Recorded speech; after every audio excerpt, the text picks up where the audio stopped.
This is the Pennyworth podcast on TV Podcast Industries, and we're talking about Pennyworth, Season 3, Episode 9, Rag Trade. So, who is Dr. Glubb? You remember Jessica Thistle? It was a CIA drug made her hack her parents up. Dr. Glubb invented it. What your Francis is doing. Francis is going to drug all of London. How's that?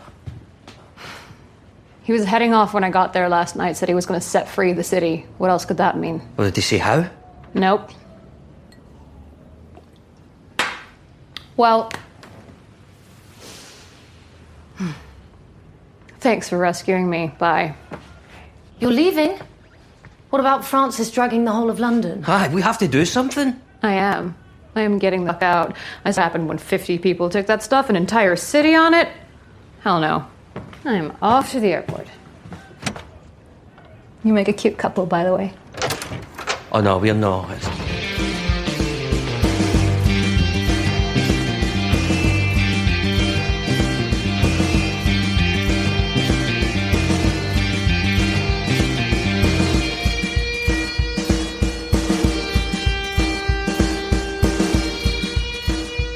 Welcome back, fellow governors. We are back in the DC Batverse with Pennyworth. This is the Pennyworth podcast, and we're looking at episode 9 of season 3, Rag Trade.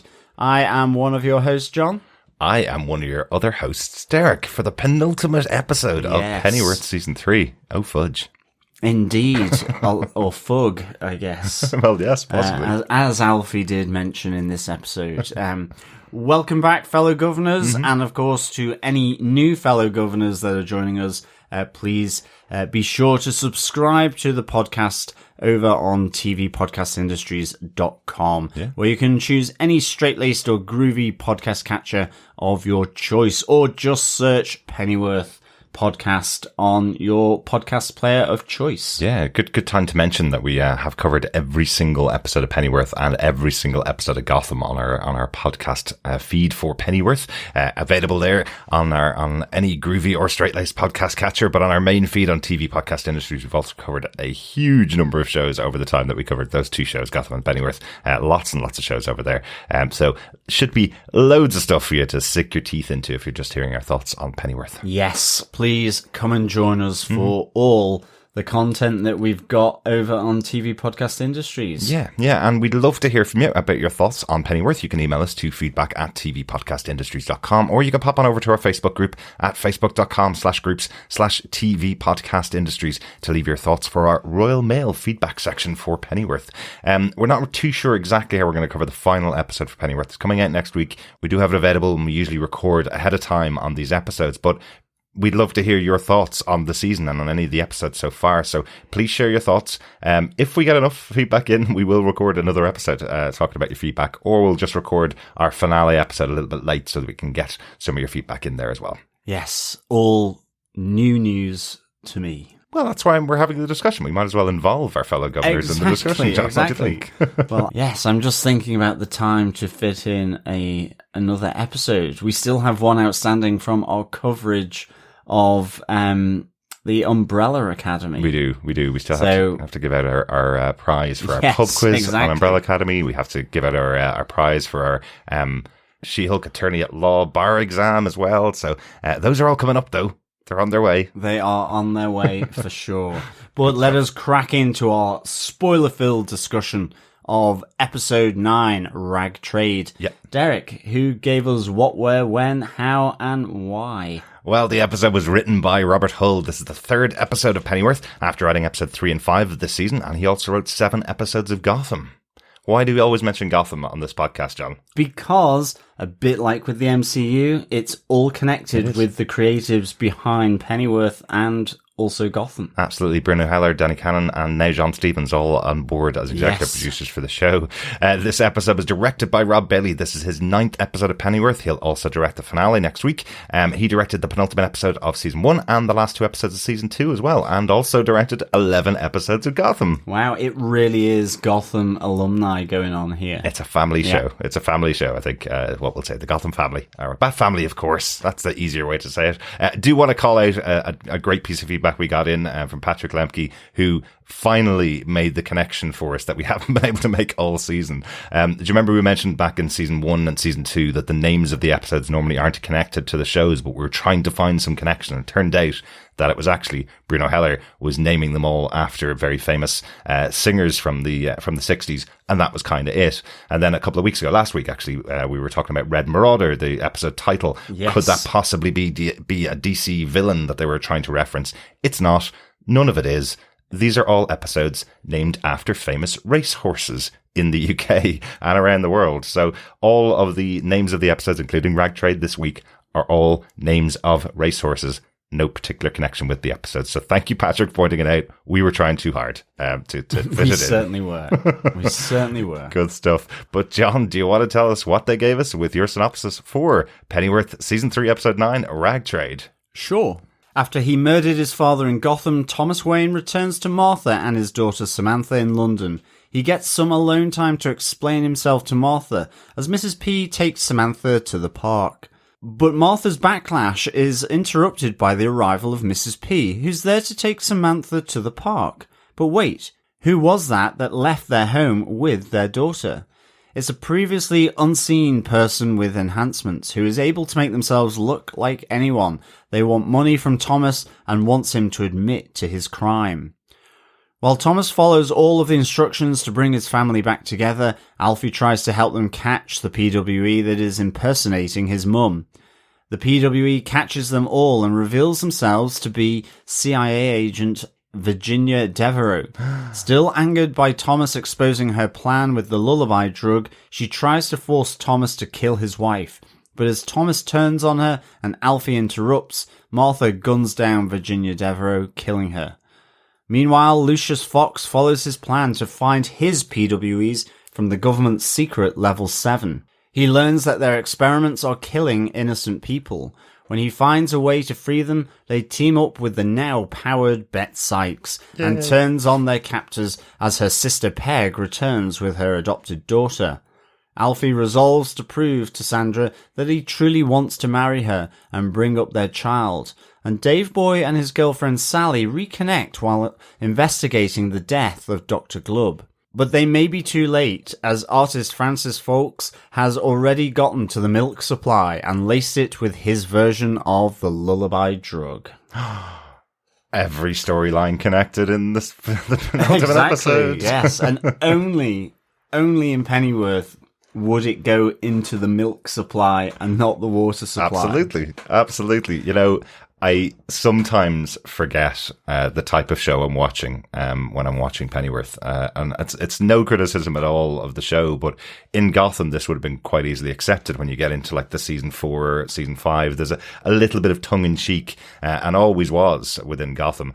I think it's probably because on this show most people are playing it so straight. There's no big standout performance on the show where you feel like somebody's really in on the joke. Yeah. This episode, there's lots of, I think, connections to the Batman 66 series, that kind of campiness almost, but played completely straight in here. We have, you know, people revealing themselves as being characters we may have forgotten about from earlier on in the season. We have a drug going into the milk supply and milk floats going out across all of England in the slowest delivery system ever. You know, we have people being knocked out in the back of the car by one spray of a knockout drug. You know, all of this stuff, if played in a different way, could be a comedy movie. But that's it. Ways. It's as though Batman 66 is there with a liberal dolloping of lots of swearing, as well as the straight-laced portrayal. And it's a really interesting mix, to be honest. Absolutely. It really is. Shall we get into our major points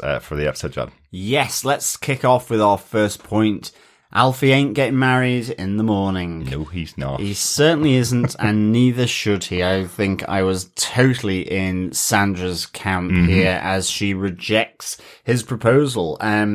He's certainly doesn't sound convincing, and to, you know, it's simply honor, which, you know, given he's military, you can see that would be the case, but it's all about doing the duty now that he's done it. And, you know, when Sandra asks him, you know, kind of quite straight, does he love her? Mm-hmm. He's like, yeah, of course I do. We've known each other since such and such, but it's a platonic, you can tell it's platonic. There's that.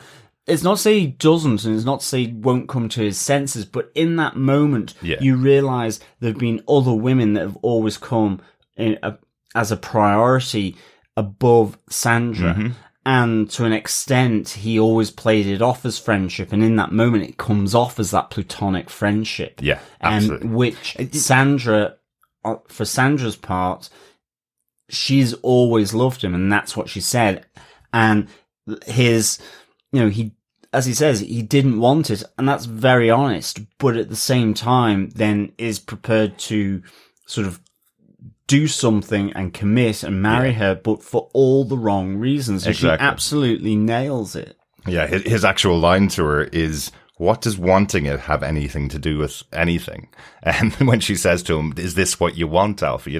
At the end of the day, Sandra is someone that he's gone back to multiple times since losing Esme Winnicus back in season 1. But even this season, when they seem to be really connecting back together again, seem to finally be mending their relationship and seem to be boyfriend and girlfriend, even then he went off with Miss Kin. That was like the next day after really rekindling that relationship with Sandra. So it's the mistaken sense of duty here with Pennyworth. It's not that he doesn't love her. It feels like when she asks that question, he asked that question to her, do you love me? And when she asks it back to Pennyworth, it's almost like Alfie's going, oh, I never really even considered that. No, exactly. And as she says to him, she doesn't want to be a duty. Yeah. It's all tied up for the wrong reasons. And I love that this episode was bookended in this way, because at the end, you see Alfie connecting to save Martha and Thomas's young daughter, Samantha, and her helping him. And he gives her a big hug, and it's outside where, he tells his mum what has happened earlier that day with the proposal. And as his mum tells him, it's your job to prove that you want it to Sandra. Exactly. I love when he describes what happened to Mrs. P. Mary just goes, you didn't tell her like that, did you? And it was almost verbatim what Alfie said to her. Exactly. It was just the way he put it and talked about it to Sandra. I am absolutely with Sandra for rejecting that off-the-cuff proposal. Yeah, absolutely. But there could be something happening next week. I know we don't like to connect the titles of the episode to what's happening, but let's see when we come to the title of next week's episode whether it might connect to what could be going on in the show. That deals with the cliffhanger from episode 8, where Alfie proposed to Sandra. Sandra's rejected him. Now it's on Alfie to prove that he wants this. I do wonder if we will end off with a married Alfie by the end of the season, or will there, I don't know, in what happens in the James Bond world when he truly falls in love with a woman, will there be another big bad moment coming up for a love of Alfie Pennyworth? Well, absolutely. Or, given the reconnection of Dave Boy and Sally, it could be them. It could be. Let's go on to another one of our major points for the episode. I think the kidnapping of Samantha forms a big proportion of this episode, a big section of this episode. Last couple of episodes, we haven't seen very much of Thomas Wayne. We've had the discussions on this side of the ocean in London after the murder of Thomas Wayne's father, from Martha trying to reach him. He won't pick up the phone to her. We had Patricia come in saying that he's in mourning, he's in loss, he's got a lot to deal with, but she didn't really pay attention as to why he wouldn't be in contact. But it's always been in the back of Martha's mind that she thinks that he is the one responsible for his father's death, that he's the murderer. And it's all confirmed here as Thomas returns. The kidnapping happens, I guess, as Mrs. P takes Samantha out. But just let's quickly talk about that discussion between Martha and Thomas, where Martha's effectively saying, I knew you're the murderer. And Thomas is going, well, this is the reason why I didn't come home, because I knew you'd know, and I know you enough to feel you wouldn't treat me the same. And how could I explain this to you as to why I did it? Yeah, I mean, there's also that exasperation of where, they say, I don't know what to do about the situation, because it's kind of been left to drift. and not get resolved. Yeah. The whole thing, I mean, even to the point that Thomas, brings up again, Martha not telling him about her actual job, the full details of her actual job. And I mean, again, I was with Martha. That is pure deflection from Thomas. Yeah. It's like, it's not my fault that you went to Gotham and killed your own father. Yeah. Putting us and our family at risk. And, again, I like... to make him feel better. Yeah, but I do like how that argument takes place, because it does feel really natural between the two of them. Thomas has an opinion. He's trying to be he is really defensive about the fact that the decision that he's made, but the argument crops up because Martha throws it in his face that he's put their family in danger by doing that. And he's going, but you do that every day and you never told me. So that's the whole reason for it. It's not that he's right or she's right. Both of them have an opinion, and they can't seem to get over the hump of how to get past this. But in my opinion, Martha's opinion is the better opinion, so making her more right. That's all I'm saying. Fellow governors, you see how our arguments go. Well, yeah, that's all I'm saying. I mean, I love the look on Martha's face anyway as he comes in the door. I mean, it was just the taken aback look, the sudden reappearance of Thomas. It was priceless and really well done. Yeah, it almost feels like in her face you can almost read this, how dare you walk back through the door without giving me the opportunity to prepare for it. It's what it feels like, when she calls him every time. If he'd picked up the phone in Gotham, Martha would have been prepared to have a conversation. If he told her, I'm on the flight back, and she was waiting for him, Martha could have been prepared. But him turning up at the door, opening the door, walking in with a teddy bear and giving their daughter a hug is the last way she wanted this conversation to start. But it's all interrupted as Mrs. P arrives to take care of Samantha after Mrs. P just left with Samantha to go to the park. What a great moment here. Yeah. Really, really enjoyed this. Weirdly, this is something, I don't think we even mentioned it in notes last week, but in the background, there's a kind of a conversation that's going on about Lucius, where he's talking about some of the other PWEs that exist in this world. And he says, I've heard of a PWE that can even change its face and become anyone that it can be. And you hear Lucius postulating as to what it could have been, what kind of experiment could have turned a person into this type of PWE with this enhanced ability to change their face. And lo and behold, this week we have that PWE in the show. We need to interrogate those lines from people in the background more often, John. Definitely. It's a nice setup that turns into this. And Dorothy Atkinson, who plays Mary Pennyworth and has since the first season, she's always had this great ability to be really friendly, really open, and here she has to play the villainous role as this changeling, effectively, and she does such a great job. Definitely, she really is able to camp it up, really able to be the villain for the episode, and you almost can see the difference between the two Mrs. P's. If you put the two of them side by side, you could tell which one is which. Absolutely, it was done really, really well, And then it looks quite straightforward that it's a kidnapping and extortion for money. And then it starts creeping in that it's almost as though, they know that Thomas has killed his father. There is this sudden moment where there's a note at Speaker's Corner in Hyde Park where he has to confess what he has done, which he does. But ultimately, as it moves forward and as they're themselves, Martha and Thomas, are kidnapped with a beautifully quick knockout gas. Fantastic. Really good, really Batman 66 vibe to that. With the little spray of the aerosol from the Mrs. P doppelganger. Yeah. And that's how Alfie was taken out as well. Alfie was following them. Yeah. Mrs. P arrives behind him, and he turns in the open air and gets sprayed in the face and gets knocked out. Like, this is again totally Batman 66. Yeah, but it ultimately turns out to be more sinister because of who the PWE is. Exactly. One quick thing: Speaker's Corner in Hyde Park. That's a real place where people go down, and some people talk about religion, some people talk about theories, some people talk about anything really that they want to. They just stand in a box and they talk about anything. It's basically like the 60s, 70s equivalent of Twitter, right? Yeah, old age Twitter, I guess. It's a public space for discussion, debate, congregation to listen to views. I mean, pre-1960s, it would be back in the Victorian period, that is how messages would have gotten out. It's the whole idea of getting on your soapbox. Yes, and exactly. that phrase. So,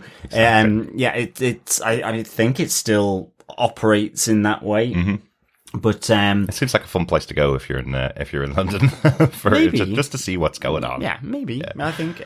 But you're right. Let's talk about the big twist. But it becomes, as I was saying, more sinister with the reveal that this is Virginia Devereaux, effectively on a revenge mission. Working outside of the CIA, knowing that it will be Mrs. P that will be blamed, and wanting Thomas to effectively kill Martha because his failure to do that, the expose of the lullaby drug and what she was doing effectively meant that she was about to be fired, and only offering herself up as an experimental human to be converted to a PWE saved her, and she's now back in the field. But I mean, this was all, I have to say, I think with Thomas and Martha tied up and Virginia revealing herself, but also Thomas going towards Martha with the knife, seemingly, I mean, you kind of, in the back of my mind, I knew that he wasn't going to do it, but it was all really tense and fraught, and I really, really enjoyed it. I thought it was superbly done, that scene, and even then cutting back to Alfie and the real Mrs. P with Samantha tied up in the cellar of their house with the goon guarding them. I really, really enjoyed that because it just added this layer of tension. And then the fight between Virginia and Thomas with Martha effectively taking a headshot to Virginia. Oh, yeah. Like the surprise on Alfie's face, all that was really just so well kind of done. I really enjoyed this whole sequence. And even then with, I guess, that road to Damascus moment for Alfie in the cellar with Samantha, where he talks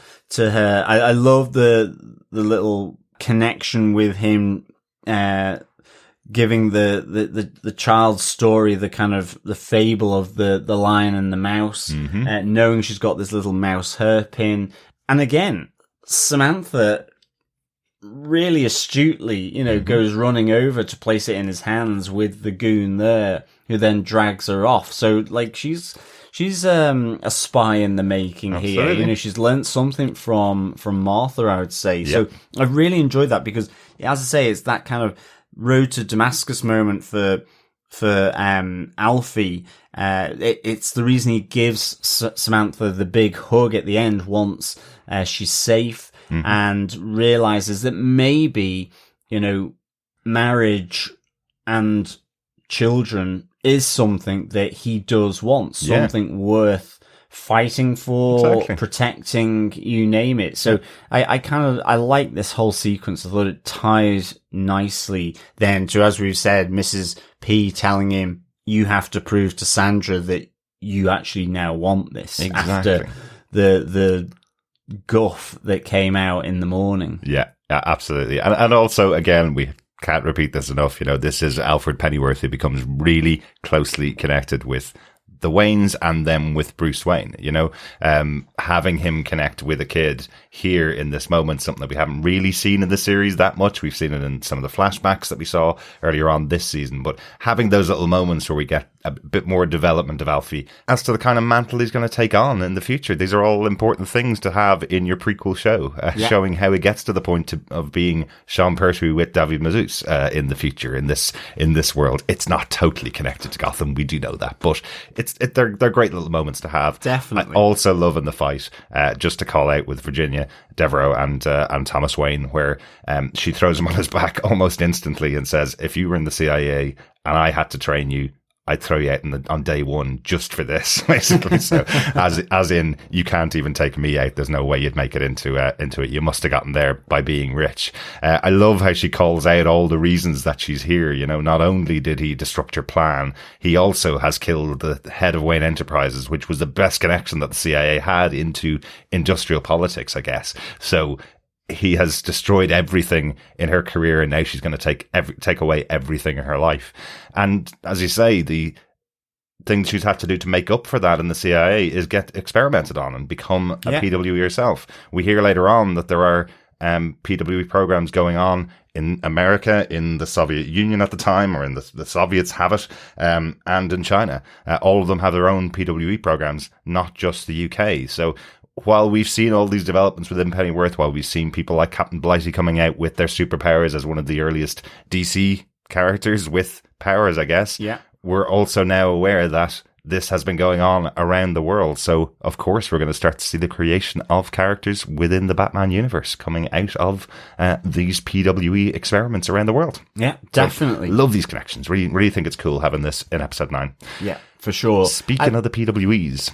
Yes, let us get into our third point. Lucius investigates the people with enhancements. Go on, Lucius. He knew he was going to take on board this whole mission that he'd set up for himself. Remember the Lucius that we've met all the way throughout all of these seasons. He's been very unwilling to jump in and do anything that might put him out of his comfort zone. So this idea that we have him here breaking into a government office. Yeah, infiltrating level 7. It's very cool. It's a very cool development for the character. I think it works really well. Like he's undercover.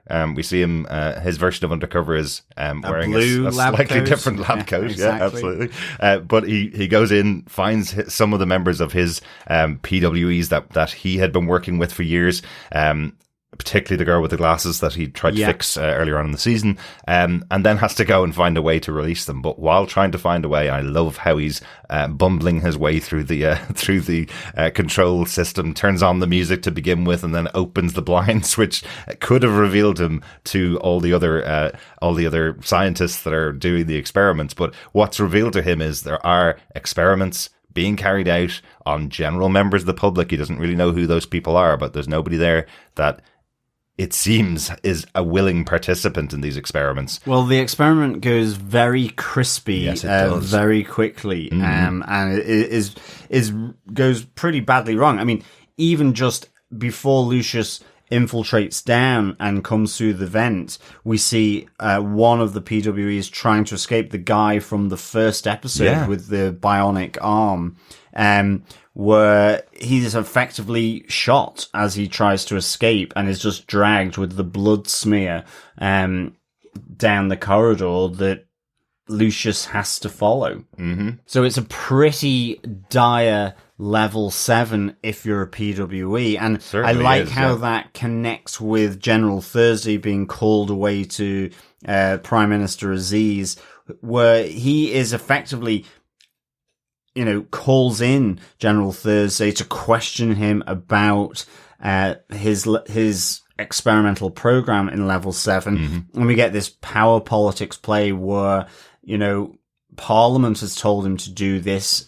It's Parliament that has to shut him down. It can't be done just by the Prime Minister. Unless he has proof, which is really important. This seems like something that General Thursday is really working on. Remember, again, General Thursday, part of the Raven Union, doesn't have much time for Prime Minister Aziz, definitely here. But this is, again, an answer to a question we had last week. Does Aziz know? Is he conscious of everything that's going on?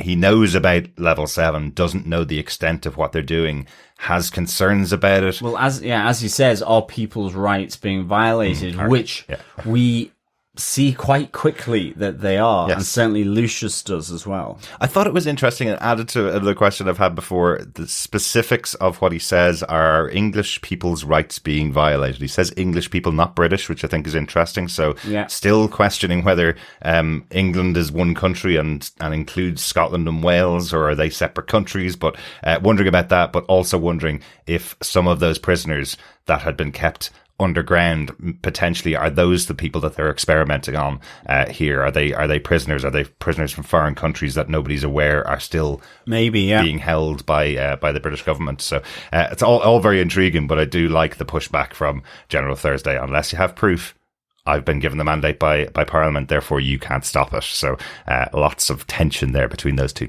Yeah, definitely. But then Lucius finally manages to find the button to hit the escape, and all chaos. We have sirens going off, and the great moment of Bet Sykes rejuvenated with enhancements. Definitely. But quite what? Don't know, unless it is super strength. I think because it's super strength. she is certainly cracking the necks of those guards very easily. Yes, she is. Absolutely. I do like that when Lucius released everybody, even though it takes him a couple of minutes to get back down, it's as if he was waiting for them all to be just sitting in their cells for him to lead them out to glory, and he comes downstairs and it's like, where's everybody gone? And of course, they're taking it out on their captors. These are powered people. Yeah. They all have powers. So they join together and turn on their captors and kill quite a few of them, I'd say. Everyone, including Bet Sykes, go on the rampage here. I love that, he has to kind of stand her down from snapping his neck. She's like, are you involved in this? Yeah. And he's like, no, I'm here to save them. And it's like, good. But then General Thursday arrives back. Yes, yeah. So I would like to know how that goes, because given the strength that Bet Sykes seems to have, I just feel she would run over and snap his neck. Well, yes, could be the end of General Thursday. It really could. Next Wednesday. But we also get a little bit of the connection. So Bet Sykes was dying on the bench outside of John Salt's place when the people from Level 7 came to take over John Salt's place after his death. Found her there. She thought they were scientists. She thought they were medical people coming to help her out, and it turned out that she was being put into this program to be experimented on. So I don't know whether I'd like to be on the receiving end of an angry Bet Sykes. No, especially not at now. all. I don't think I ever would have been on the bad side of Bet Sykes, but now with powers, not fun. Not at all. And a little sidestep here, and connecting into our fourth and final point, is that we do have the lovely reappearance of her sister, Peggy Sykes, as well, arriving. Peg has always had the best hair in the show. Definitely. Now that we've moved into the 70s, I have to just call out that hairstyle is was great, fantastic. Yeah. Instantly recognizable. Instantly annoyed at what the hell has my little sister done this time. Exactly. You can really catch it. Yeah. And consistently creepy in that she's just there watching Sally and Dave Boy, who have reignited their relationship on the sofa in Alfie's office. Yeah. I'm just wondering what Chandley will think when he arrives in for his 9 to 5. He had health and safety questions about a body being on the bar downstairs, Exactly. and now in his office upstairs. So I really, really enjoyed just the weirdness of Peggy Sykes' arrival as well. As she's there smoking a cigarette, watching Sally and Dave Boy reigniting their love, which brings us back to our fourth point, which is Dave Boy investigates with Sally. Yes. And the disappearance of Dr. Glubb, and effectively connecting the dots here. Dave Boy does. And I love that moment where Sally goes, I knew there was a reason why I fell for you, because you are clever. You did this on your own. Because Dave Boy almost needs he's looking for his crutch of Alfie to say, what do I do next? And she goes, but you figured this all out yourself. The connection of Dr. Glubb with the lullaby drug, with what's happened at this art event, with what potentially may happen now that Francis Fawkes has gone out, after he gets the additional information from Patricia, who he manages to find in one of the closets of the room where the murder of Dr. Glubb had taken place. And I loved Patricia here. I love her. It was just so good. Her kind of, she looked exhausted and then was basically, right, I'm out of here. I'm getting a plane because there's no way I'm sticking around for this. And it was just that's just fantastic. I think I'm in Patricia's boat here. Yeah. I love it. It's like we've uncovered this big mystery of some doom's going to come to London, and she goes, well, I'm getting the F out of here then. And that's it. I'm gone. Thanks. Fantastic. I think she goes, thanks, but I'm off to the airport. I really like that. But you have Dave Boy realizing the drug is the lullaby drug.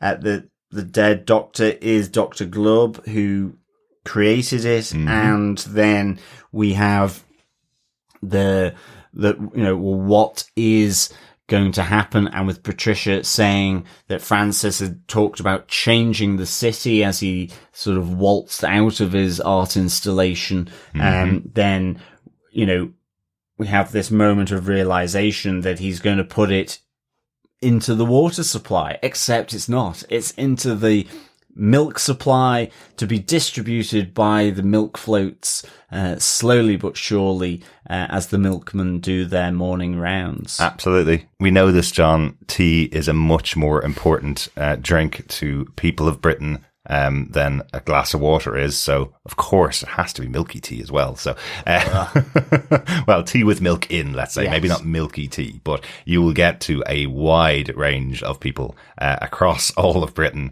if you give them something in their milk. A really interesting way of doing this. And again, do you know what it felt to me, actually, with the dairy, with the milk floats, the milk supply, what was it? Merry Cow Dairy was the name of it. Yeah. It really felt Wallace and Gromity, actually. Like that scene of all the milk floats coming out of the dairy where the milk is bottled, and then seeing them around Piccadilly Circus and so on. I thought that was Piccadilly Circus. Yeah, it looked very old. Well, there was even was even the big advert for the milk. The dairy company as well on the billboard there at Piccadilly Circus. Yeah, I can see the Wallace and Gromit connection. The only thing that was going through my head is, do you remember the episode of Father Ted, which was based on speed, but it was speed on a milk float going 5 miles an hour? Because that's what all I could think of was this delivery system that only goes at 5 or 6 miles an hour, delivering milk house by house across London or across the UK. That really made me laugh. Yeah. And the milk float being the vehicle that transports the milk. Yes, exactly. Yes, of course. It's an electric vehicle, so that it makes no sound when they're delivering at 4 o'clock in the morning. Exactly. Your bottle of milk to your doorstep. Yeah. Oh, I'm really excited for what happens out of this next episode. Definitely. One of the things I will say I love about this episode is how much it's tied together. I love that it's brought in things from the first arc of the story with Virginia Devereaux, things from the second arc of the story with the return of Bette Sykes here, with all the PWE stuff that we saw throughout that third arc of the series, and of course bringing back in Thomas Wayne and bringing back all the cast together here in the UK, and then of course a little cherry on top with Peg Sykes returning with baby Julia. Loved having all this being brought together in episode 9. If you ever think Pennyworth or Gotham weren't able to accomplish it, they are able to do this every season. If you think there's loads of strands to pull together, they do a great job of pulling them all back together. And this episode's a great example of that. Really enjoyed it. Absolutely. Good stuff. I think we're at the end of our points. Derek, any notes or quotes? Notes or quotes? The only quote that I have, and it's one I can't explain for the first time this season, the only quote I have is just that conversation between Alfie and the PWE, who is pretending to be Mary Pennyworth, where she's saying, oh, you can hardly tell the difference. Alfie says to her, I can, you're a fug. Right? Now, I think I can guess what he means there, as in F ugly. Yes. It's what I think he means there. That's what I thought it meant. I did Google the hell out of it, tried everything from f.u.g to typing in the full phrase into Google and got absolutely no returns. So to our fellow governors, sorry I can't explain what that is. It could also be something that Bruno Heller knew from his time living in London in the 60s and 70s. It may be a very local colloquialism. I don't know exactly what he means. And would be a little bit odd for him to say his mother looks effing ugly, I think, even if it is somebody else in her body. But no, he says that you can tell the difference. You're a fug. Yeah. Yeah, because to do with the eyes and so on. So he's saying you may think you look like her, but you're not her. Right. Okay. We'll try that. Hopefully someone from behind the scenes of the show will contact us and tell us. Maybe if we had the subtitles, it said something different. That's what I heard. And I watched it back once or twice to see if I could get anything different out of it. But that's what I heard. Sorry, I can't have an explanation for our little corner. That's the only one I picked up in this episode. So that could be translated as we do our little translation corner. But if you saw anything else, make sure you email us to feedback@tvpodcastindustries.com. Any other ones, any other quotes that you picked up? How about yourself, John? Anything that we haven't talked about or any other quotes or notes? Nothing from me. Oh, there is one other thing I wanted to point out. I mentioned it up front for the episode, but just want to really put a fine point on it. I absolutely love Simon Magnanda's choice as Lucius Fox throughout the episode. Every time he's in time of trouble, saying "oh fudge" instead of cursing, because this show is not light on cursing. No. And he's the only character that does it. I think it's a really great choice to show. Lucius is just a little bit above that, or he's a little bit protected from it, let's say.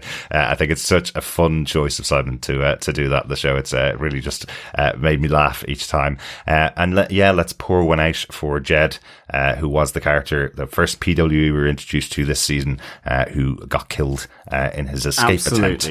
Yeah, very sad.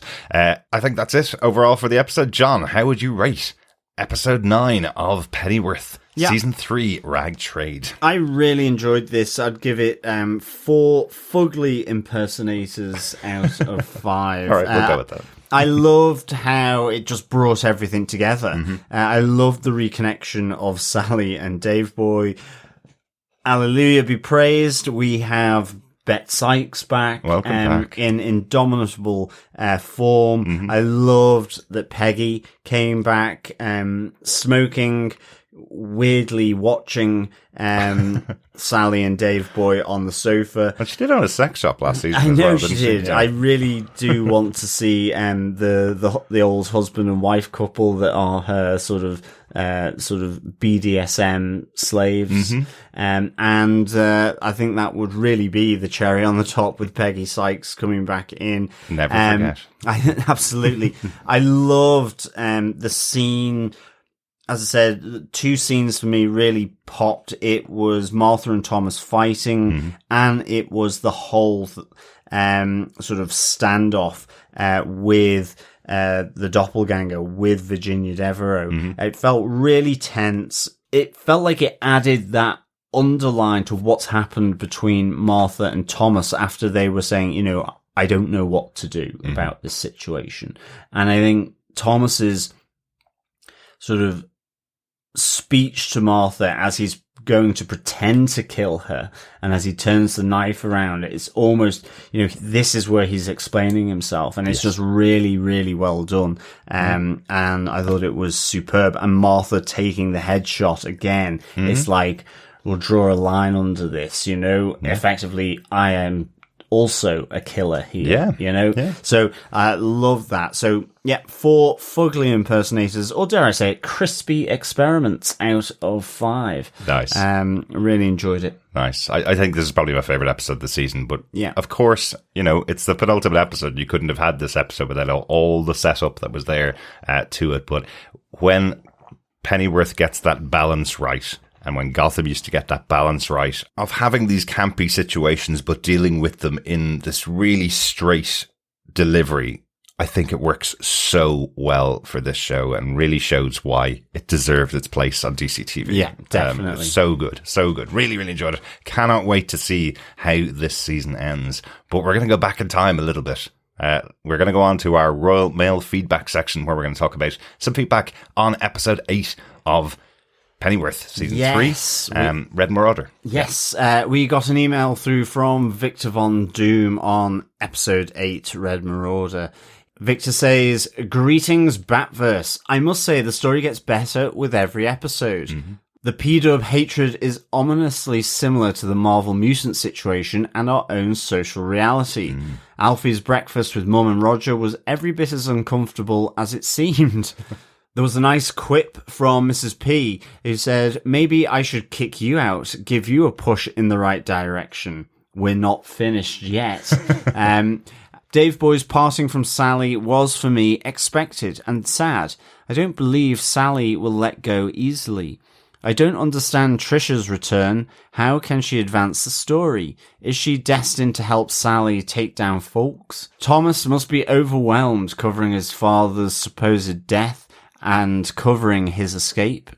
Alfie and Dave Boy's women troubles ahead of mission played really well. Mm-hmm. Who would have thought those two badasses would be laid so low? Sully, being a true leader, sniffed that out instantly. Yeah.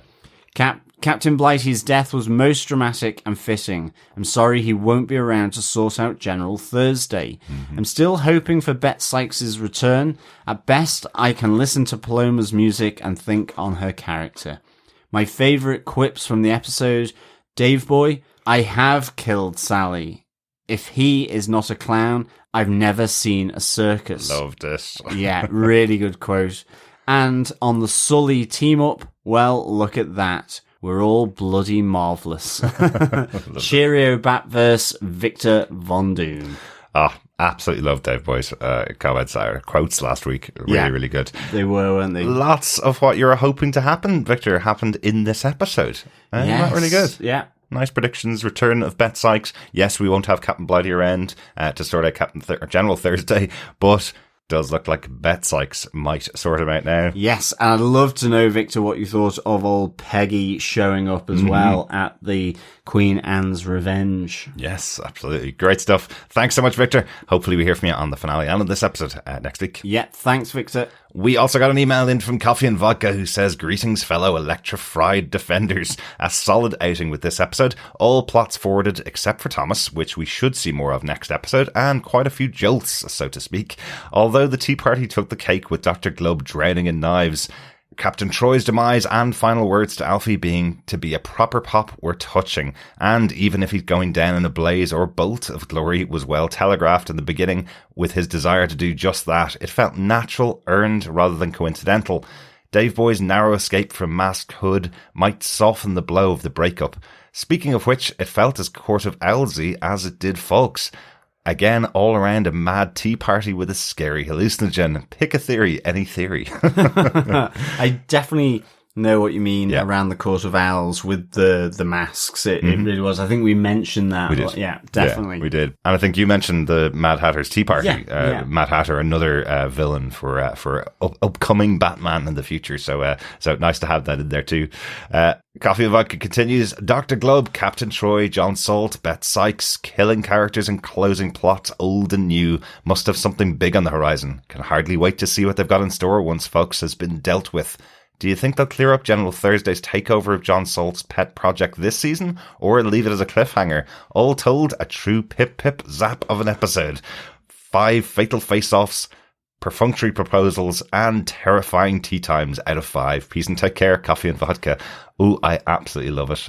Yes, excellent stuff, Coffee and Vodka. And I love the question from Coffee and Vodka. Will they clear up General Thursday's takeover of John Salt's pet projects this season, or leave it as a cliffhanger for the season? They didn't just clear it up this season. They've turned it into an entire episode this episode. Absolutely. A whole segment of the episode dedicated to it. So I think it might all be cleaned up by the end of next episode as Bet breaks and snaps necks throughout Section 7. Yes, and while certain characters are not coming back, we do see one coming back from, I guess, near death. If she did see the scientists and was hoping to be rescued, certainly she was still alive. Great to see Bet Sykes back. So I hope you love that return as well, Coffee and Vodka. Yeah, thanks so much. Lots and lots of twists and turns. Loved it. Thanks, Coffee and Vodka. Over on Facebook, Jamie Lawson says, goodbye, Gully. Mr. Chadley was right about health and safety issues. To be honest, I've been to wakes in pubs, but at least the bodies were in coffins, not just lying on a bar. Dave Boy got shot, sort of, at last. Yes. Very good, Jamie. Very good. I've actually been to a wake or two in a pub with a coffin in the pub. There's actually a bar in Dublin called the Morgue because of how many wakes took place there. It's actually because it's got a very dangerous road outside of a pub, which was never a good idea. Anyway, to your other point, a really good call out there from Jamie. Dave Boy got shot in the last episode. That's the first time, I think, Dave Boy's been taken out of action this season being shot. But it was a big trend throughout the first two seasons to have Dave Boy get a bullet and be taken out of action and live, even when bullets come very close to killing him. Yeah. So good catch there, Jamie. We didn't even call it out last episode. Definitely but, good catch, Jamie. And thanks for the feedback as well. Absolutely. Good stuff. Absolutely. We want to hear more. We want to hear all the thoughts about the 9 episodes so far in Pennyworth this season. Email them all into us to feedback@tvpodcastindustries.com. Even if you're listening in a couple of months' time, we'd still love to hear your thoughts. So keep emailing us in there, or pop on over to our Facebook group at facebook.com/groups/TV Podcast Industries. Spoiler post up there, and the podcast post will be up there as well if you want to comment any thoughts that you have on the show. Yeah, thank you so much, fellow governors, for joining us. Make sure you stay subscribed to the podcast over on your podcast catcher of choice. You can also support us by sharing the podcast, because, of course, sharing the podcast is sharing the love. Yes. We're also over on patreon.com/TV Podcast Industries and buymeacoffee.com/TVPI. But we will be back for the finale of Pennyworth, Season 3, Episode 10, Highland Wedding. You see, I said I wouldn't speculate and said I wouldn't connect it, but I did see this name earlier on in the season, so I've always tried to work out who was this getting married. Turns out it's just a very famous horse, very famous racehorse. That's all that is, but it's entirely possible that we could have Dave Boy getting married to Sally, since he's from Scotland, in the Highlands. There could be a wedding up there. It could be a double wedding with Sandra and Alfie as well. Or it could have absolutely no weddings at all in the finale. Absolutely. That would be very, very like Bruno Heller to have absolutely no connection. But I'm really looking forward to seeing what happens in the finale. Yes, so am I. So am I. We will talk to you next time. Thanks so much for joining us once again for a chat about Pennyworth. Yeah, as always, thank you so much, fellow governors, for joining us for our discussion of Pennyworth. Can't wait to chat to you again. But in the meantime, keep watching, keep listening, and stay crispy. Bye. Bye.